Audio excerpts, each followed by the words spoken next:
இன்பம். இவங்க பார்க்கிறதுக்கு இன்பமா இருக்குது. அப்ப தேவனுடைய பிள்ளைகள் நம்முடைய வாழ்க்கையில பார்வைக்கு இன்பமானத, புசிப்புக்கு விருப்பமானத, வெளிப்பிரகாரமான தோட்டத்தை பார்த்து மனிதர்கள் என்ன செய்வாங்க, விரும்புவார்கள் என்று ஆண்டவர் எங்க சொல்றார். இந்த சிறியானவங்க அந்த மரத்தினுடைய எல்லா அழகையும் அப்படியே ரசிக்கிறாங்க. தோட்டத்தை, வெளிப்பிரகாரமான தோட்டத்தை அப்படின்னு சொல்றாரு. அவங்க மரத்தை தான் முதல்ல வச்சுட்டாங்க. மரத்தை தான் மரத்தினாலதான் ஆசை வச்சாங்க. அந்த கனி அவங்களுக்கு ஆபத்தை கொடுக்கும், அந்த கனி அவங்களுக்கு மரணத்தை கொடுக்கும் என்பதை பத்தி அவங்க யோசிக்கல. அந்த வார்த்தை சொல்லுது பாருங்க, இன்பமும் பார்வைக்கு எப்படி இருந்துச்சாங்க, இன்பமா இருக்குது. அடுத்து பாருங்க, புத்தியை தெளிவிக்கிறதுக்கு இச்சிக்கப்படத்தக்க விருட்சமா இருக்கிறது கண்டு. அதை பார்த்த உடனே நம்ம புத்தி தெளிவாயிடும். தேவ மகிமையில் இருக்கிறாங்க, தேவன் அவங்களோடு இருக்கிறாரு. அவங்களுக்கு என்ன தெளிவு வேணும்? நிறைய பேருக்கு தெளிவு வேணும், தெளிவு வேணும்னு ஆண்டவர் சபையில் இருந்தாலும், உபதேசத்தை கேட்டாலும், வசனத்தை கேட்டாலும் எதனா போயிட்டே இருக்குது. எதுனா கிடைக்காதா, எதுனா தெரியாதா? புரிஞ்சே உங்களுக்கு. இவங்க ஏற்கனவே தேவ மகிமையில் இருக்கிறாங்க, தேவ பிரசன்னத்தில் இருக்கிறாங்க, தேவனோடு இருக்கிறாங்க, தேவனுடைய தோட்டத்தில் இருக்கிறாங்க. அதுக்கு மேல என்ன அவங்களுக்கு புத்தி தெளியணும். அல்லேலூயா. சொல்ற புரிஞ்சா உங்களுக்கு? இப்படி சாத்தானுடைய தவறான உபதேசத்தை, தவறான வழிமுறைகளை கேட்டு இந்த சிறிய அந்த மரத்தின் மேல தோட்டத்தை பார்த்து, ஆஹா எவ்வளவு இன்பமா இருக்குது, எவ்வளவு அழகா இருக்குது பாருங்க. அந்த மரத்தை பார்த்து அவள் இச்சித்து அதை அடைய வேண்டும் என்று நினைத்து அதன் கனியை பறித்து புசித்தார். அல்லேலூயா. எல்லாம் விசுவாசிக்கிறீங்களா? அல்லேலூயா. அப்ப தேவன் மனுஷரை எதற்காக படைச்சார் சொன்னாங்க, நீங்க நன்மை செய்வதற்காக படைச்சார். என்ன பாருங்க, இப்ப இவங்க புசிச்ச கனி, அந்த கனி மரம் என்ன, நன்மை தீமை அறியக்கூடிய கனியை கொடுக்கிற ஒரு விருட்சம் மரம். இப்போ நன்மை செய்யும்படி மட்டும் தேவன் மனுஷனை படைச்சாரு. மற்ற எல்லா கனியை புசிச்சா நன்மையை மட்டும்தான் செய்வாங்க, தீமையை அறிந்து கொள்ள வேண்டிய அவசியம் இல்லை, தீமையை செய்யணும்னு அவசியம் இல்லை. ஆனா இந்த கனியை புசிச்ச போது மனிதர்கள் நன்மையும் தீமையும் ரெண்டுத்தையும் செய்ய ஆரம்பிச்சிட்டாங்க. அதுக்கு முன்னாடி நன்மையை மட்டும்தான் செய்யணும்னு ஆண்டவர் படைச்சார். அப்போ தேவனுடைய பிள்ளைகளே, மனுஷருக்குள்ள ஒரு மரத்துக்குள்ள நன்மையும் தீமையும் உள்ள கனி வரக்கூடாது. அதுக்கப்புறம் அவரோட ஸ்டாப், அவரை நிறுத்தப்பட்டாயிடுச்சு. அப்போ ஒரு நல்ல மரம் கெட்ட கனியை கொடுக்க கூடாது, கொடுக்காது. ஒரு மரத்துல ரெண்டு விதமான கனி உண்டாங்க. ஒரு ஊற்று தண்ணீர் வருகிற ஊற்றுல ரெண்டு விதமான சுவை உள்ள நீர் கிடைக்காது. துதிக்கிற வாயில சபிக்க கூடாது. அப்ப துதிக்க மட்டும்தான், ஆசீர்வதிக்க மட்டும் தேவன் படைச்சார். அப்ப என்ன ஆச்சுன்னா, இந்த ஆதி மனிதர் செய்த அந்த கீழ்ப்படியாமையினால மனுஷருக்குள்ள நன்மையும் உண்டாயிற்று, தீமையும் உண்டாயிற்று. அல்லேலூயா. அப்ப நம்ம சில நேரங்களில் பரிசுத்தமா சிந்திக்கிறோம், நல்லா இருக்கிறோம். சில நேரங்களில் பாவமான சிந்தனைகளும் மோசமான குணங்களும் நமக்குள்ள வெளிப்படதான் செய்யுது. இதுக்கு காரணம் என்னன்னு கேட்டீங்கன்னா, இந்த ஆதாம் ஏவாள் மூலமாக எல்லா மனுக்குலத்திலும் இந்த நன்மை தீமைன்றது அந்த கனியின் மூலமா அவங்களுக்குள்ள வந்தது. அந்த ஜெனரேஷன்ல வந்த எல்லா மனுஷருக்கும் அது வந்திருக்கு. அல்லேலூயா. ஆகவேதான் சில நேரங்களில் நம்ம நல்லவர்களா இருக்கிறோம், சில நேரங்களில் நம்ம தீமை செய்வர்களா இருக்கிறோம். ஆனா தேவன் என்ன சொல்றாருன்னா, நான் தீமை செய்வதற்காக உங்களை ஏற்படுத்தவே இல்லை. ஆண்டவராக இயேசு நன்மை செய்கிறவராக சுற்றி திரிந்தார். ஆகவே இந்த கனியை புசித்து இப்படி நம்முடைய முற்பிதாக்களுடைய வழியில மனிதர்கள் எல்லாரும் உண்டானதுனால அவங்களுக்கு நன்மை தீமை ரெண்டுமே இருக்குது. துதித்தல் இருக்குது, சவித்தலும் இருக்குது வாழ்க்கையில். அப்ப ஆண்டவராக இயேசு கிறிஸ்துவின் சந்ததியாக தேவனுடைய பிள்ளைகளாக நாம் மாறுகிற போது, அவர் எப்படி நன்மை செய்கிறவராக இருந்தாரோ அவருடைய பிள்ளைகளாக நாம் இருப்பதனால நாமும் நன்மை செய்யும் மட்டும்தான் ஆண்டவர் நம்ம இடத்துல எதிர்பார்க்கிறார். நல்ல கனிகளை கொடுக்கிற மரமாக தான் நாம் இருக்கோம். கெட்ட கனிகளை என்ன செய்யக்கூடாதுங்க, கொடுக்க கூடாது. எதை எப்படியோ அப்படிதான் கனி இருக்கும் இல்லையா? கொடுத்துக்கிறீங்களா? ஒரு நல்ல கனி கொடுக்குற எத்தனை மரங்கள் வச்சாலும் அந்த மரத்துல அந்த விதையின் தன்மையை பொறுத்து. ஆண்டவராக இயேசு கிறிஸ்து தம்முடைய வசனத்தினால நம்ம மீண்டும் ஜெனிப்பிக்கப்பட்டிருக்கிறோம். விதை என்கிறது வசனம், பரிசுத்தமானது. பிசாசு விதைக்கிறது கலை. இப்போ இந்த விதை என்கிற வசனத்தினால நான் மீண்டும் ஜெனிப்பிக்கப்பட்டபடினால இந்த வசனம் என்கிற விதையின் மூலமா நான் வளர்ந்திருப்பேன். ஆனால் நான் கொடுக்கிறது எல்லாமே 100% நல்ல கனியாக தான் இருக்கும். அப்போ இந்த வேத வசனம் என்கிற விதை தான் என்னை நல்ல கனி கொடுக்கிற மரமாக மாற்றிக்கொண்டே இருக்கிறது. அல்லேலூயா. அல்லேலூயா.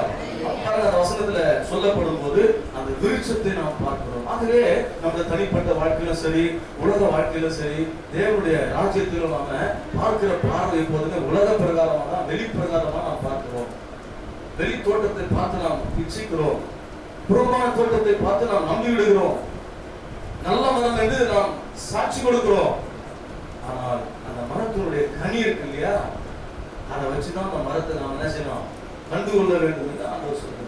ஆகவே இந்த நன்மை தீமை செய்கிற குணம் கனி இந்த ஆதாம் மூலமாய் மனித குலத்துக்கு வந்தது என்பதை நாம் இந்த பகுதியில் பார்க்கிறோம். ஆனால் ஆண்டவராகிய இயேசு தீமை செய்வதற்காக நம்ம என்ன செய்யறார், ஒரு நாளும் தேவன் நம்மை படைக்கிறார். அதனால அவர் நன்மை செய்கிறவராக வந்தாரு. அவர் இந்த உலகத்துல நன்மை செய்கிறவராகவே சுற்றி திரிந்து நன்மை என்ன என்பதை தன்னுடைய உபதேசத்தின் மூலமா, வாழ்க்கையின் மூலமா இந்த உலகத்துல எடுத்து சொல்லி உங்களை என்ன அதே போல இருக்கணும்னு விரும்பினார். இப்ப பாருங்க, மத்தேயு சுவிசேஷம் 7ஆம் அதிகாரத்தை எடுத்துக்கொள்ளுங்க. மத்தேயு சுவிசேஷம் 7ஆம் அதிகாரம், அதுல ஒரு சம்பவத்தை நாம் வாசிக்கிறோம். வாசிக்க மத்தேயு சுவிசேஷம் 7ஆம் அதிகாரம் 15 வசனம் வாசிக்கிறோம். 15 வசனம். நல்ல தீர்க்கதரிசிகளுக்கு எச்சரிக்கையா இருங்கள். அவர்கள் ஆட்டுத்தோலை போட்டுக்கொண்டு உங்களிடத்தில் வருவார்கள். உள்ளத்திலோ அவர்கள் பட்சிக்கிற ஓநாய்கள். கவனிங்க, இதே ஆண்டவரின் ஒப்புமையை சொல்லும் போது பாருங்க, நல்ல தீர்க்கதரிசிகளுக்கு எச்சரிக்கையா இருங்கள். அப்ப என்ன சொல்றாரு வசனத்தின் கீழே பாருங்க, அவர்கள் ஆட்டுத்தோலை போட்டுக்கொண்டு உங்களிடத்தில் வருவார்கள். தோல் மேல இருக்கிற போட்டிருக்கிற தோல் என்னது, ஆட்டுத்தோல். ஆடு மாதிரி சுபாவமுடைய, அன்புடைய, தாழ்மையுடைய ஒரு மனிதத்துல சஞ்சரிக்கிற ஒரு மிருகத்தை போல ஒரு தோற்றம் இருக்குது. ஆனா உள்ள பார்த்தீங்கன்னா கடிச்சு பச்சித்து கொள்ளுகிற ஓநாயிட குணம் இருக்கு. இப்ப இதெல்லாம் தேவன் இங்க நல்ல மரத்துக்கு கெட்ட மரத்துக்கு சொல்றார். ஒரு மனுஷனுடைய புறம்பான தோற்றத்தையும் அவர்களுடைய எல்லா அலங்கரிப்பையும் வச்சு நீங்க நல்ல மரம் கெட்ட மரம் நல்ல மரம் இடம் போட்டுறாதீங்க, தீர்மானிச்சிடாதீங்க. அந்த மனுஷனுடைய உள்ளம், அந்த மனுஷனுடைய எண்ணம், அந்த நபருடைய உள்ளான குணம் ரொம்ப முக்கியம். அதெல்லாம் அழகு சௌந்தரியம் முக்கியம். குணசாலியான சிறியை கண்டுபிடிப்பான். முத்துக்களை பார்க்கல குணசாலியான சிறி விளையாட கற்றோம். நம்ம புறமான தோற்றங்களை புறமான காரியங்களா வச்சுட்டு நிறைய விஷயங்களை செலக்ட் பண்றோம். ஆனா ஆண்டவர் அப்படி செய்யறதே கிடையாது. அல்லேலூயா. அவர் உங்களுக்கு என்ன மாதிரி குணம், உன் குணம் என்ன, உன் குணத்துக்கு ஏத்த மாதிரி ஒரு துணையை ஆண்டவர் கொடுப்பார். அப்பதான் அது நல்லதா இருக்கும். அல்லேலூயா. அவங்க குணத்தை வச்சுதான் ஒரு ஆளை நம்ம கண்டுபிடிக்கணும், அவங்களை நம்ம என்ன செய்யணும், ஏற்றுக்கொள்ளணும், அங்கீகரிக்கணும்னு ஆண்டவர் வேதத்துல சொல்றாரு. அவங்க தோட்டத்தை வச்சு, நம்ம தோட்டத்தை பார்க்கும்போது இருக்குங்க, ஆட்டுத்தோல் இருக்குது. ஆனா உள்ள பார்த்தா என்ன இருக்குதுங்க, ஓநாயோட குணம் இருக்கு. யாக்கோபு தன் தகப்பனாகிய ஈசாக்கை ஏமாற்றுவதற்கு அவன் என்ன செய்யறான், ஏசாவை போலவே ஆட்டுத்தோலை போட்டு கொண்டு வந்து அவங்க அப்பா வந்து என்ன செய்யறான், அவர் பார்வை குறைந்ததுனால சொல்றான், ஏசா வந்திருக்கிறேன் அப்படின்னு.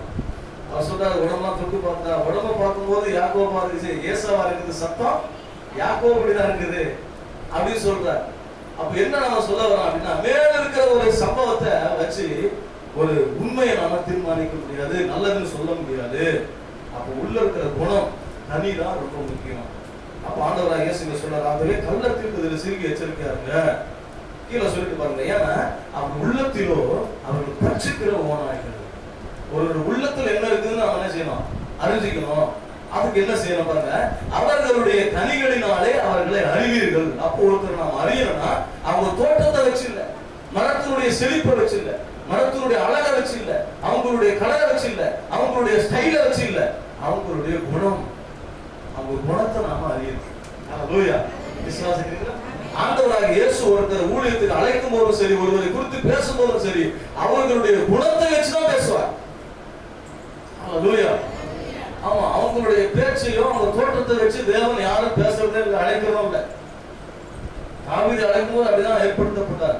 சாமுவேல் போறார், அவங்க மகன் அபினதாப் எல்லாரும் ஈசாயோட குமாரர்கள் வரிசையா வராங்க, எல்லாரும் மிலிட்டரி நல்ல ராணுவத்துல வேலை செய்கிறவர்கள். ஆண்டவர் சொன்னார், நீ மனுஷன் முகத்தை பார்க்கிறான், என்ன சரி கர்த்தர் இருதயத்தை பார்க்கிறாப்பா. ஒரு நாள் நான் முகத்தையும் தோட்டத்தை வச்சு தெரிஞ்சுக்கிறது இல்ல, அவங்களுடைய குணத்தை வச்சுதான் தெரிஞ்சுக்கிறேன், கனியை வச்சுதான் நான் தெரிஞ்சுக்கிறேன். அல்லேலூயா. விசுவாசிக்கிறீங்களா? அப்ப ஆண்டவர் என்ன சொல்ல பாருங்க, அவர்களுடைய கனிகளினாலே அவர்களை அறிவீர்கள். அப்போ ஒருத்தர் குணத்தை அறிந்த பிறகுதான் அவங்களை நாம் என்ன செய்யணும், நல்லவர்கள் கெட்டவர்கள் தீர்மானிக்கணும். அதற்கு ஸ்தோத்திரம் உண்டாவதா.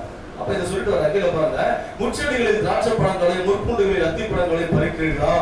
அப்படியே நல்ல மரம் எல்லாம் நல்ல கனி கொடுக்கும், கெட்ட மரமோ கெட்ட கனிகளை கொடுக்கும். நல்ல மரம் கெட்ட கனிகளை கொடுக்க மாட்டாது, கெட்ட மரம் நல்ல கனிகளை கொடுக்க மாட்டாது. இது மாறி நடக்கவே நடக்காது, நடக்காது. அல்லேலூயா. விசுவாசிக்கிறீங்களா? அப்ப ஏன்னா அது மாறி நடந்ததுக்கு காரணம் என்னன்னு கேட்டீங்கன்னா, ஆதாம் ஏவா அவங்க நன்மை தீமை செய்கிற கனியை புசிச்சதுனாலதான் இப்படி நடந்துச்சு. இப்போ நீங்களும் நம்ம ஆண்டவராக இயேசு கிறிஸ்துவோட பிள்ளைகளாக இருப்போமானால் நமக்குள்ள நல்ல கனிதான் இருக்கணும், நல்ல மரமாக தான் இருக்கணும் என்பதை நம்ம புரிஞ்சுக்கணும். கீழே வசனம் சொல்றாங்க, நல்ல கனி கொடாத மரம் எல்லாம் வெட்டுண்டு அக்கினியிலே போடப்படும். ஏன் ஆண்டவர் நல்ல கனி கொடுக்கணும்னு சொல்றாரு? நம்ம சொல்ற பரலோக ராஜ்யத்துக்கு போவோம், நரகம் என்பது அக்கினிக்கு ஒப்பிட்டு சொல்லப்படுது. அப்ப நல்ல கனி கொடுத்தாதான் பரலோக ராஜ்யத்துக்கு போக முடியும். கெட்ட கனி கொடுக்கிற மரத்தினால எஜமானுக்கு தோட்டக்காரருக்கு பிரயோஜனம் இல்லை, யாருக்கு பிரயோஜனம் இல்லை. அடிக்கடி சொல்றேன், பாய்சன் நான் படிக்கிறத ஒரு போயம் ஒன்று வந்தது, அதாவது விஷம் உள்ள மரம் அப்படின்னு சொல்லி. அந்த மாதிரி தீமையை கொடுக்கிற கனி, ஒருத்தர் அழிக்கக்கூடிய கனி இருப்பதனால, அந்த மரம் இருப்பதனால பிரயோஜனம் இல்லை. அப்ப சொல்ற நல்ல கனி போடாத மரம் எல்லாம் வெட்டுன்னு என்ன பண்ணுங்க, அக்னியில போடப்படும். ஏன் அந்த தோட்டத்தை வைக்கிற அந்த எஜமான் என்ன நினைக்கிறாருன்னா, இந்த மரம் வளர்ந்து நல்லா கனி கொடுத்துச்சுன்னா அது அநேகருக்கு ஆசீர்வாதமா இருக்கும், அநேகருக்கு ஜீவனா இருக்கும், அநேகருக்கு ஆரோக்கியமா இருக்கும், பலனா இருக்கும். இந்த மரம் ஒருவேளை கெட்ட கனி கொடுத்ததுன்னா அநேகர் அழிந்து போவதற்கும் மரித்து போவதற்கும் பின்வாங்கி போவதற்கும் இருக்கிற இந்த மரத்தை தோட்டக்காரருக்கு அதை அழிக்கவும் வெட்டி போடாத உரிமை உண்டு. அல்லேலூயா. ஆகவேதான் நல்ல கனி கொடுக்கிற மரத்தினாலதான் எல்லாருக்கும் பலன் இருக்குது என்ற தேவன் அறிந்து இந்த இடத்துல சொல்றார், கெட்ட கனி கொடுக்கிற மரம் எல்லாம் வெட்டுண்டு அக்னியில போடப்படும், நரகத்துல தள்ளப்படுவார்கள். கெட்ட சுபாவம் உள்ளவர்கள், கெட்ட குணம் உள்ளவர்கள், கெட்ட கனியை கொடுக்கிறவர்கள் தேவ ராஜ்யத்துக்குரியவர்கள் அல்ல. அல்லேலூயா. கர்த்தருக்கு மகிமை உண்டாகட்டும். பாருங்க, ஆதலால் அவர்களுடைய கனிகளினாலே அவர்களை அறிவீர்கள். அப்போ ஒருத்தர் நீங்க எதை வச்சு அறியணும்னா, தோட்டத்தை வச்சு இல்ல, அவங்க பேசுறதை வச்சு இல்ல, அவங்களுடைய உள்ள இருக்கிற கனி குணம் அதுதான் சிறந்தது. இது நம்ம ஆரம்பத்திலே கண்டுபிடிக்க முடியாது. அதனால தேவனே நம்ம கூட சேர்ப்பார். அல்லேலூயா. நம்ம செலக்ட் பண்ணக்கூடாது, ஆண்டவரே நமக்கு செலக்ட் பண்ணி வச்சிருப்பார். அதுதான் நமக்கு சமயம் சரியாகும். ஏன்னா கனியை கண்டுபிடிக்கிறது நம்ம என்ன செய்யணும், பழகணும், பார்க்கணும். சரி, கர்த்தருக்கு ஸ்தோத்திரம். நான் அடுத்த பகுதிக்கு போறேன். வாசிக்க பார்க்கலாம். மத்தேயு சுவிசேஷம், கனி கூடாத மரம், கனி கூடாத மரம். மத்தேயு சுவிசேஷம் 21ஆம் அதிகாரத்துல வாசிக்க 21. மத்தேயு சுவிசேஷம் 21 18 வசனம் வாசிங்க. காலையிலே நகரத்துக்கு திரும்பி வருகையில் பசி உண்டாயிற்று. ஆண்டவராகிய இயேசு பசியோட வராரு, நகரத்துக்கு வராரு. அந்த 19 வசனம், அப்பொழுது வழியருகே ஒரு அத்தி மரத்தை கண்டு அதனிடத்திற்கு போய் அதிலே இலைகளை அன்றி வேறொன்றையும் காணாமல், இனி ஒரு காலம் இடத்தில் கனி உண்டாகாதிருக்க கடவுள் என்றார். உடனே அத்தி மரம் பட்டு போயிற்று. நல்லா கவனிங்க. அப்போ கனி கொடாத மரம் வெட்டப்படுகிறது, கனி கொடாத மரம் பட்டு போகுது, சபிக்கப்படுகிறது. அப்ப ஆண்டவர் என்ன சொல்றாருன்னா, நீங்களும் நானும் கனி கொடுக்கிற மரமாக இருக்கணும், நல்ல மரமாக இருக்கணும். கனியே கொடுக்காத ஒரு மரத்தினால யாருக்கும் பயன் இல்லை. அதை வெட்டப்படுவதற்கும் எரிக்கப்படுவதற்கும் தான் அது பிரயோஜனப்படும் என்பதை நாம் இங்க பார்க்கிறோம். அதை சொல்லும்போது என்ன சொல்றாருன்னா, அப்பொழுது ஆண்டவர் பாருங்க, பசியோட வர, தாகமா வர, பசியா இருக்கிற வரும்போது அந்த மரத்தை பார்த்த உடனே அதனுடைய இலைகள் பார்த்தா நல்லா கனி கொடுக்கிற மாதிரி பசுமையா இருக்கு.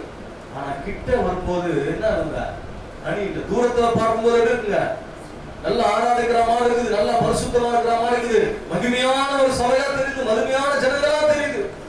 ஆனா வீட்டுல வந்து பார்த்தா, வாழ்க்கையில பார்த்தா, தனிப்பட்ட இருதயத்துல ஆண்டவர் நெருங்கி வந்து பார்க்கிற போது கனி இல்ல. அந்த மரத்தை குறித்து தேவன் வேதனை கொடுக்கிறார்.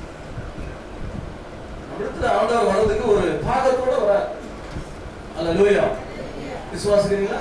அப்ப என்ன சொல்லப்படுது? அத்தி மரத்தை பாருங்க, ஒரு காலம் உன்னிடத்துல கனி உண்டாகாத இருக்க கடவுள் என்றார். உடனே அத்தி மரம் பட்டு போயிற்று. சீசர்கள் அதை கண்டு இந்த அத்தி மரம் எத்தனை சீக்கிரமாய் பட்டு போயிற்று என்று சொல்லி ஆச்சரியப்பட்டார். அல்லேலூயா. ஆகவே கனி கொடாத மரம் வெட்டப்படுகிறது, கனி கொடாத மரம் பட்டு போகிறது, பயனற்று போகிறது. அடுத்து நான் வேகமா சொல்லுகிறேன். கனி கொடுக்க தாமதிக்கும் மரம். லூக்கான சுவிசேஷம் 13ஆம் அதிகாரத்துல வாசிங்க, 6-7 வசனங்களை வாசிங்க. லூக்கான சுவிசேஷம் 13ஆம் அதிகாரம். கர்த்தருக்கு மகிமை உண்டாகும். லூக்கான சுவிசேஷம் 13ஆம் அதிகாரம். அப்பொழுது அவர் ஒரு ஊமையை சொன்னார். கவனிங்க, இந்த வசனத்துல கொஞ்சம் நீங்க கவனிக்கணும். தாமதிக்க கூடாது, கனி கொடாம இருக்க கூடாது, கனி கொடுக்க கொடுக்கறதுக்கு தாமதிக்கவும் கூடாது. அந்த சீசன்ல கொடுக்கணும். தாமதமா கொடுத்தா பலன் இருக்காது. பாருங்க, அந்த வசனம் சொல்லுது, ஒருவன் தன் திராட்சை தோட்டத்துக்கு ஒரு அத்தி மரத்தை நட்டிருந்தான். அவன் அதுல கனியை தேடின போது ஒன்றும் காணவில்லை. அவன் திராட்சை தோட்டம் இருக்கு. என்ன பாருங்க, திராட்சை தோட்டத்துல ஒரு அத்தி மரத்தை நட்டிருக்கிறான் தன் தோட்டத்துல. அவன் அதுல கனியை தேடின போது ஒன்றும் காணவில்லை. அப்போ ஒரு மரத்தை நடும் போது அந்த மரத்துல என்ன எதிர்பார்க்கிறார் தோட்டக்காரர் எஜமான், என்ன எதிர்பார்க்கிறார்னா கனி இருக்குதான் தேடுறான். அப்ப தேவனாகிய கர்த்தர் ஒவ்வொரு ஆராதனையிலும் ஒவ்வொரு நாளும் நம்முடைய வாழ்க்கையில அவர் எதிர்பார்க்கிறது என்னன்னா, நம்முடைய வாழ்க்கையில கனியை தேடி வர்றார். இந்த மரத்தை வச்சதுனால அவருக்கு பலன் இருக்கும். உங்கள் மூலமா எத்தனை கனி நீங்க கொடுத்துருக்கீங்க? ஆவிக்குரிய கனியை கொடுத்தாலும் ஒரு ஜனங்களால ஆத்தும கனியை கொடுக்க முடியும். குணம் கனி நிறைந்த ஒரு வாழ்க்கை இருந்தாதான், குணசாலியா இருந்தாதான் அநேக ஜனங்களை கர்த்தருக்குள்ள ஆத்துமாக்களை ஆதாயப்படுத்த முடியும். குணம் இல்லைன்னா சொல்ல, நீங்கள் போய் கனி கொடுக்கும்படிக்கு அந்த கனியில நிலைத்திருக்கும்படிக்கு நீங்க கேட்டுக்கொள்வது எதுவாக நடக்கணும்னா, நீங்க என்ன செய்ய, என்னோடு இணைஞ்சிருக்கணும், நீங்க அன்பு கொள்ளணும், ஐக்கியமா இருக்கணும். நீங்கள் என்னில என் வார்த்தைக்குள் நிலைத்திருந்தால் நீங்கள் கேட்டுக்கொள்வது எதுவாக கொடுக்கப்படும். அதனால மிகுந்த கனிகளை கொடுப்பீர்கள். அப்ப கனி கொடுக்கணும்னா நம்ம இயேசுவோடு இருக்கணும். கனி கொடுக்கணும்னா ஆண்டவரோடு நம்ம ஜெபத்துல வேத வசனத்துல ஐக்கியமா இருக்கணும். மிகுந்த கனிகளை கொடுப்போம். அநேக ஆத்துமாக்களுக்கு மூலமா அறுவடை செய்யப்படணும். உங்க மூலமா எத்தனை பேர் சபைக்கு வந்திருக்கிறாங்க? இந்த மரத்தை தேடி தேடி வருகிறார். என்ன கனி வச்சிருக்கிறீங்க? என்ன கனி கொடுக்க போறீங்க? ஏசப்பா வராரு, தோட்டக்காரர் வராரு. அந்த இடத்துல வச்ச அத்தி மரத்தை ஏதாச்சும் கனி இருக்குமா பார்க்க ஆவலோடு கனியை தேடி வந்தாங்க. பாருங்க, ஒன்றும் காணவில்லை. அந்த வசனத்தை அடுத்தது, அப்பொழுது அவன் தோட்டக்காரரை நோக்கி, இதோ 3 வருஷமா இந்த அத்தி மரத்துல கனியை தேடி வருகிறேன். 3 வருஷமா நான் அத்தி மரத்தை தேடி தேடி கனி இருக்குதான் பாக்குறேன், குணம் இருக்குதான் பாக்குறேன். இல்ல. அப்ப தோட்டக்காரர் சொல்றாரு, நான் 3 வருஷமா இந்த அத்தி மரத்தை கனியை எதிர்பார்த்து வந்து கொண்டிருக்கிறேன். அப்பொழுது அவன் தோட்டக்காரன் நோக்கி சொல்றாரு, இதோ 3 வருஷமா இந்த அத்தி மரத்துல கனியை தேடி வருகிறேன், ஒன்றையும் காணவில்லை. இதை வெட்டி போடு, இந்த நிலத்தையும் ஏன் கெடுக்கிறது என்றான். அவ பாருங்க, கனி கூடாத ஒரு மரம் வெட்டப்படணும் சொல்லப்படுது. கனி கூடாத அத்தி மரத்தை ஆண்டவர் அது என்ன செய்யுங்க, சபிக்கப்பட்டு போயிடுது. இங்க சொல்லப்படுது பாருங்க, 3 வருஷமா கனியே இல்லை. நம்ம விசுவாச வாழ்க்கையில எத்தனை வருஷமா ஆண்டவராக ஏற்றுக்கொண்டு எத்தனை வருஷம் இருக்கு பாருங்க. நம் மூலமா எத்தனை ஜனங்கள் ஆண்டவராக இயேசு ஏற்றுக்கொண்டு சபைக்கு வந்திருக்கிறாங்க. நீங்க மரம், நீங்க கொடுக்கிற கனி ஆத்துமா. இரண்டாவது, உங்கள் வாழ்க்கையில காணப்படுகிற ஆவியின் குணம். இந்த ஆவியின் குணம், ஆவியின் கனி இருந்தாதான் ஆத்துமா கனியை சபைக்கு கொண்டு வர முடியும்.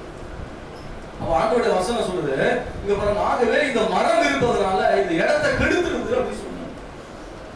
இப்ப திராட்சை தோட்டத்துல இந்த மரத்தை வச்சு இவ்வளவு இடத்தை கொடுத்து இதை வளர்த்து பராமரிச்சா அதனால என்ன இல்ல, தோட்டக்காரருக்கு பயன் இல்லை. அப்போ ஆண்டவராகிய தேவன் வசனம் பாருங்க, ஒன்றையும் காணவில்லை, இதை வெட்டி போடு, இது நிலத்தையும் ஏன் கெடுக்கிறது என்றார். ஆகவே கீழே வசனத்துல வாசிக்கிறோம். அதற்கு அவன், ஐயா, இது இந்த வருஷமும் இருக்கட்டும், நான் இதை சுற்றிலும் கொத்தி எரு போடுவேன், கனி கொடுத்தால் சரி, கொடாவிட்டால் இனிமேல் இதை வெட்டி போடலாம் என்று சொன்னான் என்றான். அல்லேலூயா. ஒரு வருஷம் ஆண்டவரே நீங்க என்ன பண்ணுங்க, வாய்ப்பு கொடுங்க. ஒரே ஒரு வருஷம் நான் திரும்ப என்ன செய்யறேன், அதை சுத்திலும் கொத்தி என்ன பண்றேன், நல்லா எரு போடுறேன். அல்லேலூயா. 3 வருஷம் அந்த தோட்டத்துல வேலை செய்கிற அந்த வேலைக்காரர் உழைச்சிருக்கிறாங்க, ஆனாலும் கனி கொடுக்கல. நல்ல மரமா வளர்ந்துருச்சு. அந்த வேலைக்காரர் சொல்றாங்க, ஐயா, ஒரு வருஷம் எனக்கு டைம் கொடுங்க, நான் திரும்ப என்ன செய்யறேன், செதுக்க வேண்டியதெல்லாம் செதுக்கி, ஒதுக்க வேண்டியதெல்லாம் ஒதுக்கி, நல்லா நீர் பாய்ச்சுறேன், அப்புறம் நெரு போடுறேன். வசனம் கொடுக்கப்படுது, ஜபம் கொடுக்கப்படுது, ஆராதனை நடத்தப்படுது. ஆனாலும் இந்த மரத்துல கனி வரலையே. அது எஜமானுக்கும் தோட்டத்துல வேலை செய்கிற வேலையாளுக்கும் ரொம்ப வருத்தம். ஒரே ஒரு மரம் தான், ஒரு மரமான ஆண்டவர் பலன் எதிர்பார்க்கிறார். அப்ப கீழே சொல்றாங்க, கனி கொடுத்தால் சரி, கொடாவிட்டால் இனிமே இதை வெட்டி போடலாம் என்று சொன்னார். ஆகவே கனி கொடுக்கதான் தேவன் நம்ம ஏற்படுத்தியிருக்காரு. எல்லாம் கைகளை வச்சு சொல்லுங்க ஹல்லேலூயா. நான் சொன்ன இடையில சொன்ன வசனங்கள் எவ்வளவு 15ஆம் அதிகாரத்துல இருக்குது. ஏன் கனி கொடுக்கணும்? கனி கொடுத்தா அந்த கனி நிலைச்சிருக்கணும். இன்றைக்கு பாத்தீங்கன்னா நமக்குள்ள அன்பு இருக்கும், நாளைக்கு என்ன இருக்காதுங்க? அன்பு இருக்காது. இன்னைக்கு பாத்தீங்கன்னா சந்தோஷமா இருப்போம், நாளைக்கு இருக்காது. இன்னைக்கு சமாதானத்தை கொடுப்போம், நாளைக்கு என்ன பண்ண மாட்டோம்? கொடுக்க மாட்டோம். கனி என்கிறது, மரம் என்பது கனியை கொடுக்கக்கூடிய. நம்மளுக்கு தெரியும் இல்லையா, மரம் அந்த கனி என்ன செய்ய முடியாதுங்க? புசிக்க முடியாது. மரம் கனி என்ன செய்யணும்? மற்றவர்களுக்கு கொடுக்கணும். ஹல்லேலூயா. அப்போ எப்படிப்பட்ட சூழ்நிலையில கனி கொடுக்கணும் அதுதான் ஆண்டவர் சொல்லிக்கிறார். சரி, அடுத்த பகுதி போறேன். 3வது காரியத்தை நான் சொல்றேன். கவனிங்க. செழிப்பாக கனி கொடுக்கும் மரம். எரேமியா 17ஆம் அதிகாரத்துல 7-8 வசனங்கள் வாசிங்க. எரேமியா 17:7-8. எரேமியா தீர்க்கதரிசன புத்தகம் 17ஆம் அதிகாரம் 7-8 வசனங்கள். கர்த்தர் மேல் நம்பிக்கை வைத்து கர்த்தரை தன் நம்பிக்கை கொண்டிருக்கிற மனுஷன் பாக்கியவான். அப்போ செழிப்பாக கனி கொடுக்கிற மரமா இருக்கணும்னு சொன்னா கர்த்தர் மேல நம்பிக்கை வைக்கணும். எல்லாம் சொல்லுங்க, யார் மேல நம்பிக்கை வைக்கணும்? கர்த்தர் மேல் நம்பிக்கை வைத்து கர்த்தரை தன் நம்பிக்கை கொண்டிருக்கிற மனுஷன் பாக்கியவான். அது அடுத்த வசனம் சொல்லுது, 8ஆம் வசனம். அவன் தண்ணீரண்டையிலே நாட்டப்பட்டதும் கால்வாய் ஓரமாய் தன் வேர்களை விடுகிறதும் உஷ்ணம் வருகிறதை காணாமல் இலை பச்சையா இருக்கிறதும் மழை தாட்சியான வருஷத்திலும் வருத்தமின்றி தப்பாமல் கனி கொடுக்கிறதுமான மரத்தை போல் இருப்பான். ஹல்லேலூயா. அப்போ கர்த்தர் மேல நம்பிக்கை வைக்கிற ஒரு நபர் இந்த உலகத்துல அந்த மரத்துக்கு பாருங்க, தண்ணீர் கிடைக்கலனாலும், வெயில் உஷ்ணம் வறட்சி வந்தாலும், கடுமையான பாதையில அவங்க வாழ்க்கையில கடந்து போனாலும், அவங்க கர்த்தர் மேல நம்பிக்கை வச்சிருக்கிறதுனால அந்த வசனம் சொல்லுது, அவர்கள் தண்ணீரில் நாட்டப்பட்டதும் கால்வாய் ஓரமாய் தன் வேர்களை விடுகிறதும் உஷ்ணம் வருகிறதை காணாமல் இலை பச்சையா இருக்கிறதும் மழை தாட்சியான வருஷத்திலும். மழையே வரல, இந்த வருஷம் மழை வரலங்க, ஆனாலும் இந்த மரம் என்ன செய்யுமா? கனி கொடுக்கும். ஹல்லேலூயா. ஏன்னா இந்த மரம் உலகத்தை நம்பி இல்ல, வேலையை நம்பி இல்ல, தன்னை சார்ந்த சமுதாயத்தை நம்பி இல்ல, இந்த மரம் கர்த்தரை நம்பி இருக்கிறதுனால இந்த உலகத்திலே வர வேண்டிய எந்த நன்மையும் எந்த தண்ணீரும் வாய்ப்புகளும் அதுக்கு அமையலனா கூட அந்த தேவன் மேல வச்ச நம்பிக்கையில அந்த மரம் கனி கொடுக்கிறது, அன்பை கொடுக்கிறது, தாழ்மையை கொடுக்கிறது, தயவை கொடுக்கிறது, நற்குணத்தை கொடுக்கிறது. ஏனென்று சொன்னால் அந்த மரம் இயேசுவோடு இணைந்திருக்கிறது. ஹல்லேலூயா. அதனுடைய வேர் இயேசுக்குள்ள இருக்குது, அன்புக்குள்ள வேரூன்றி நிலைத்திருக்கிறது. ஆகவே அங்கிருந்து என்ன வருதுங்க? அன்பு வருகிறது. அன்பு உலகத்தில் இல்ல, அன்பு இயேசுக்குள்ள இருக்கிறது. இந்த மரத்துடைய வேர் இயேசுவை பற்றி பிடித்திருப்பதனால அங்கிருந்து அன்பு வருகிறது. எதிர்ப்பு வந்தாலும், அடி வந்தாலும், அவமானம் வந்தாலும் இந்த மரம் அன்பை கொடுக்கிறது. இந்த மரம் சந்தோஷத்தை கொடுக்கிறது. இந்த மரம் சமாதானத்தை கொடுக்கிறது. ஆவியின் கனி கலாத்தியர்ல சொல்லப்பட்டது போல பின்னாடி இருக்குது. நான் சொல்றேன், அந்த வசனத்தை படி கனி கொடுக்கிற ஒரு மரம், அதை பார்த்த எஜமான் சந்தோஷப்படுவார். ஹல்லேலூயா. ஆகவே இங்க வறட்சி வருது, வெயில் வருகிறது, உஷ்ணம் வருகிறது, ஆனால் கர்த்தரை நம்புகிற மனுஷன், அந்த மனுஷன் தன்னுடைய வாழ்க்கையை பற்றி சொல்ல பாருங்க, இலை பச்சையா இருக்கும். எப்படி இருக்குங்க? உஷ்ணம் வந்தா எப்படி இருக்குங்க? இலை பச்சையா இருக்கும். ஏன்னா அது உலக அந்த மறைவான ஒரு பூமிக்கு அடியில அவருடைய வேர் தண்ணீர் இடத்துல இருக்கு, அதனால பசுமையா இருக்கு. அது மாதிரி நம்முடைய இருதயத்தினுடைய அந்த எண்ணங்கள், அந்த ஆழமான ஒரு இருதயத்தில் ஆண்டவரோட நம்ம கனெக்ஷன் இருக்குன்னு சொன்னா இந்த உலகத்துல நம்ம வருகிற சோதனைகள் வேதனைகள் நம்ம முகத்தை வறட்சியா மாற்ற முடியாது, நம்முடைய சந்தோஷத்தை மாற்ற முடியாது. ஹல்லேலூயா. புரிஞ்சுக்கிறீங்களா? அந்த வசனத்துல கீழே பாருங்க சொன்னாரு, மழை தாட்சியான வருஷத்திலும் வருத்தம் என்று தப்பாமல் கனி கொடுக்கிறதுமான மரத்தை போல் இருப்பான். என் வாழ்க்கையில எப்படிப்பட்ட சூழ்நிலையில போனாலும் நான் வருத்தமே இல்லாம என்ன செய்வேன்?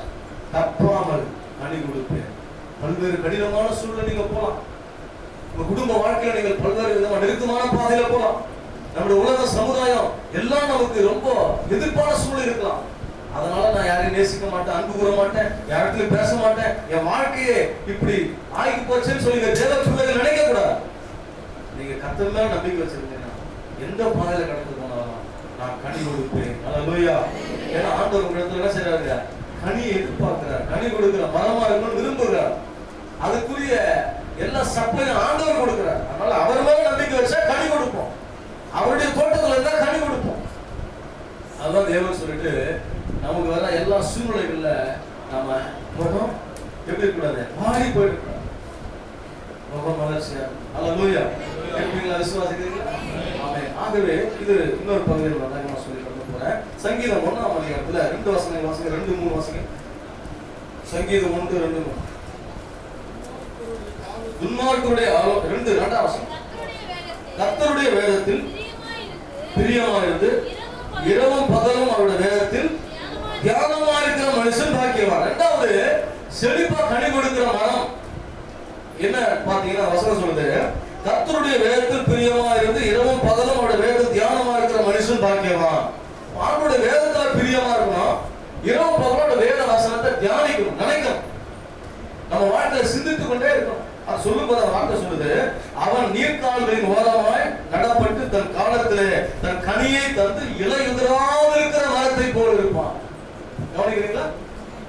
தன் காலத்துல தன் கனியை கொடுத்து, அந்த இடத்துல சொல்றோம், எந்த காலத்திலையும் கனி கொடுக்காம இருக்கவே மாட்டாங்க கர்த்தரை நம்புறவங்க. இங்க வேதத்தின் மேல பிரியமா இருக்கிறவங்க, வேத வசனத்தை தியானிக்கிறவங்க வாழ்க்கையில அவங்க கனி கொடுக்கிற மரமா இருப்பாங்க ஆண்டவர் சொன்னார். அப்போ செழிப்பான ஒரு மரமா இருக்குன்னு சொல்லிதான் ஆண்டவர் நம்ம விரும்புகிறார். அல்லேலூயா, அல்லேலூயா. நல்ல கனி கொடுக்கிற மரமா இருக்குன்னு சொல்லிதான் தேவன் நம்மை நேசிக்கிறார். அல்லேலூயா. அப்போ ஆண்டவர் நம்மளுக்கு வந்து எதிர்பார்க்கிறாரு, எந்த சூழ்நிலையிலும் நாம் கனி கொடுக்கிறவர்களாக இருக்க வேண்டும். ஆகவே செழிப்பான கனி கொடுக்கிற மரத்தை தான் கர்த்தர் தேடி வருகிறார். ஒவ்வொரு 6ஆவதுலயும் வருகிறார். அவர் சொன்னார், ஒவ்வொரு வருஷமும் நான் வந்து பார்க்கிறேயா, கனி காணையா. அத்தி மரத்தை பார்த்து வந்தார், கனி கிடைக்கும், கனி இல்லைங்க. அல்லேலூயா. உங்களுக்கு எனக்கு ஆண்டவர் சொல்றாரு, உஷ்ணம் வந்தாலும் வறட்சி வந்தாலும் மழை இல்லாம போனாலும் கர்த்தரை நம்புகிற தேவ ஜனங்களா நீங்களும் இருந்தா தப்பாமல் கனி கொடுப்போம், தவறாம கனி கொடுப்போம். அல்லேலூயா. அப்படிப்பட்ட ஒரு செழிப்பான மரமா ஆண்டவர் உங்களை நம்ம கடைசி ஒரு சம்பவம் சொல்லி முடிச்சுறேன். நான் சொன்னது கலாத்தியர் 5:22 வாசனை. ஆவியின் கனியோ அன்பு, சந்தோஷம், சமாதானம், நீடிய பொறுமை, தயவு, லக்ஷ்மணம், விசுவாசம், சாந்தம், இச்சையடக்கம், இப்படிப்பட்டவைகளுக்கு விரோதமான பிரமாணம் ஒன்றும் இல்லை. அல்லேலூயா. ஆண்டவர் என்ன சொல்றாருன்னா, இந்த ஆவியின் கனி நிறைந்த ஒரு வாழ்க்கை பத்தி இங்க சொல்றாரு. ஆவியின் கனியோ அன்பு, சந்தோஷம், சமாதானம், நீடிய பொறுமை, தயவு, நற்குணம், விசுவாசம், சாந்தம், இச்சையடக்கம். இது எல்லாமே ஆவிக்குரிய குணங்கள்.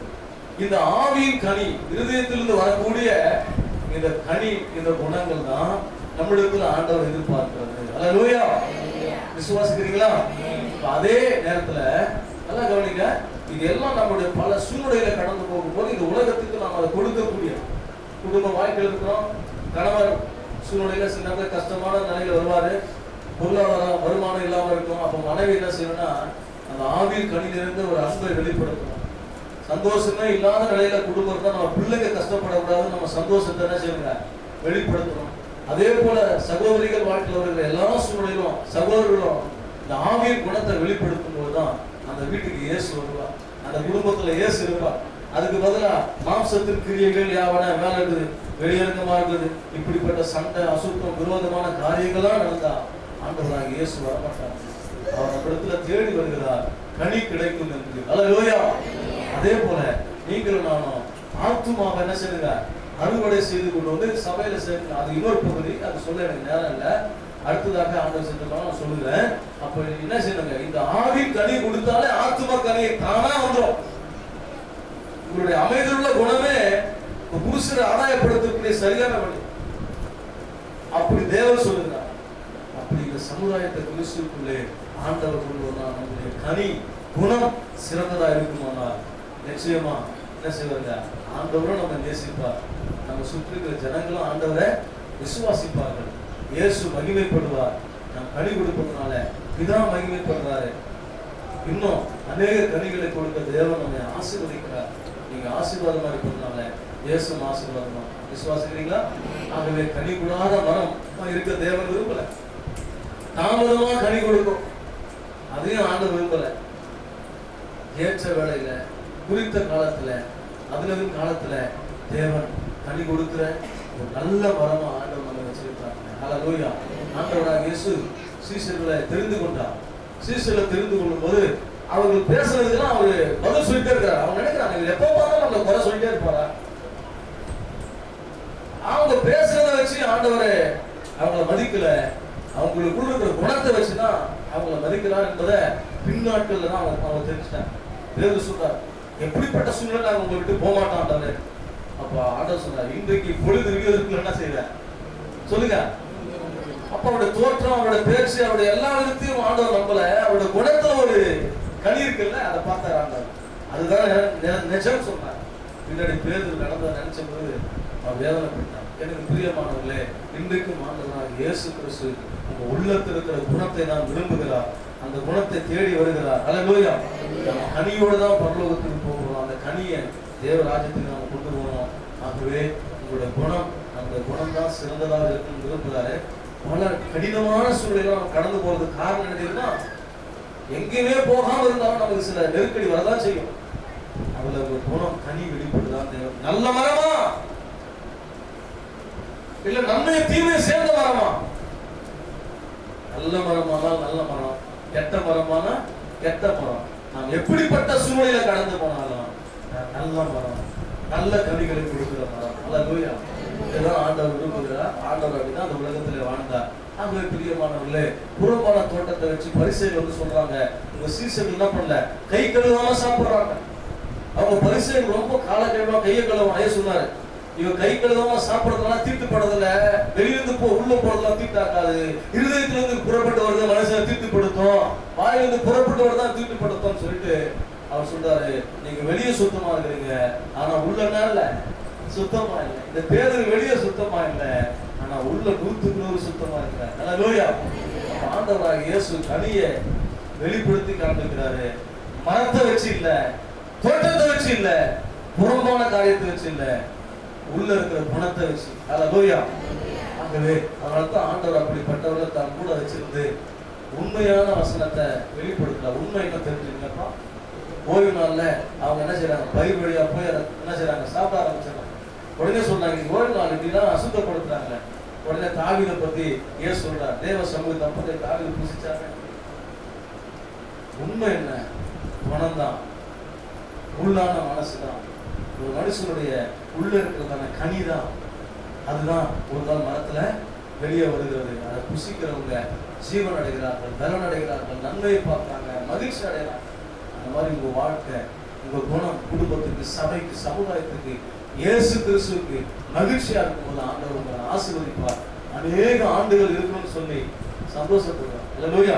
கண்களை மூடி நாம் ஜெபிப்போம். இந்த நாள் ஆண்டவராக இயேசு நம்மை தேடி வருகிறவர். ஹல்லேலூயா, ஹல்லேலூயா. எல்லாம் ஆண்டவரை துதிக்கலாம், ஸ்தோத்திரம், நன்றி சொல்லுவோம். நன்றி ஆண்டவரே, அப்பா ஸ்தோத்திரம் ஆண்டவரே, ஸ்தோத்திரம் ஆண்டவரே. நன்றியோடு துதிக்கிறோம், நன்றியோடு துதிக்கிறோம், நன்றியோடு துதிக்கிறோம்.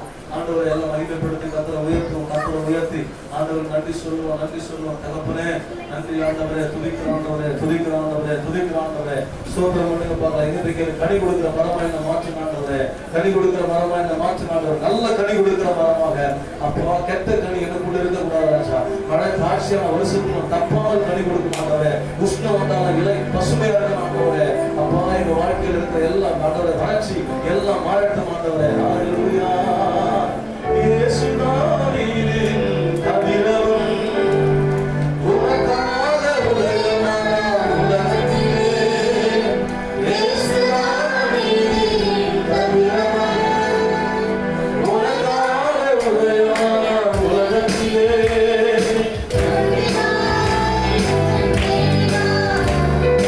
நம்பினார்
நன்றியோடு நாங்கள் துதிக்கிறோம், நன்றியோடு துதிக்கிறோம். எங்களுடைய சமூகத்தில் படிக்கிறோம். தொடர்ந்து எங்களை வழிநடத்துகிறோம். இயேசு கிறிஸ்துவின் நாமத்தில் ஜெபிக்கிறோம்.